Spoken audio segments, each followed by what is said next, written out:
The National Safety Council reported that 40,231 people died in the year 2017. On January 1st, 2017, I was almost added to that list. I was cruising down the back road to my hometown with some of my friends on the way to see one of their girlfriends, and we didn't end up making it there. It was 10:38 p.m., roads were wet, it was dark, and the music was way too loud. Next thing I know, I hear the traction control sound and the sound of broken glass. We all got knocked out and we rolled the car 3.5 times. Upon waking up, we had to cut some of the seatbelts of some people who were still knocked out and then kick out the windshield. Once we all got out of the car and everyone was conscious, we all just hugged each other, just thankful we're all alive. And we didn't really know what to do then. We waited on the cops and firemen and the paramedics to arrive, and we were just kind of sitting there, just in silence, just in awe of what had just happened. When they arrived, they made sure we were all okay, and the worst injury was a broken arm. But there were still so many questions that were unanswered. Once our parents got there, it was the same sort of thing, make sure everyone was okay, and then lots of hugs and some tears.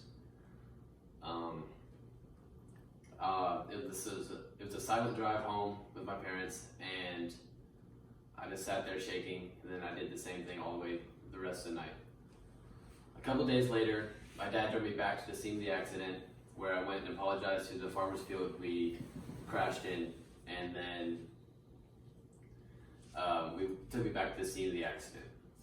Upon getting back to the scene of the accident in the daylight, I saw how much damage we really did. There was broken glass everywhere, along with metal pieces of car in the ground and scattered just throughout his entire crop field. And then my dad pointed out this like 4-foot wide oak tree that we just nicked barely. But if we would have hit that tree more head on, like 1 to 2 feet more over to the right, we could have been the end of us all. And that really, it broke me down again, because I was just getting over the fact of what had happened, and then realizing that I was 1 to 2 feet away from death, it really just knocked me down. Once again, it was another silent drive home, and I just kind of went up to my room and laid there and just thought about my life up to that point. And I was like, would I have been happy with how I've lived my life up until then? And I decided no, because up until my junior year of high school, I was that kid who just kind of sat there, did his work, didn't bother anyone, just kind of get in, get out, only talked to those people I was really close with.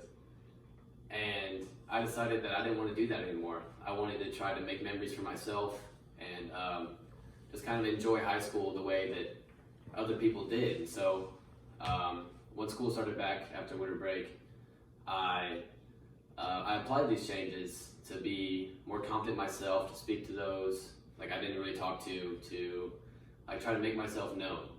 And these changes really changed who I am today, because now, I still struggle with that a little bit, but it's something that is not a big deal to me anymore. Like public speaking a few years ago, no, this would have been awful. My legs would have been shaking and my voice would be all shaky too.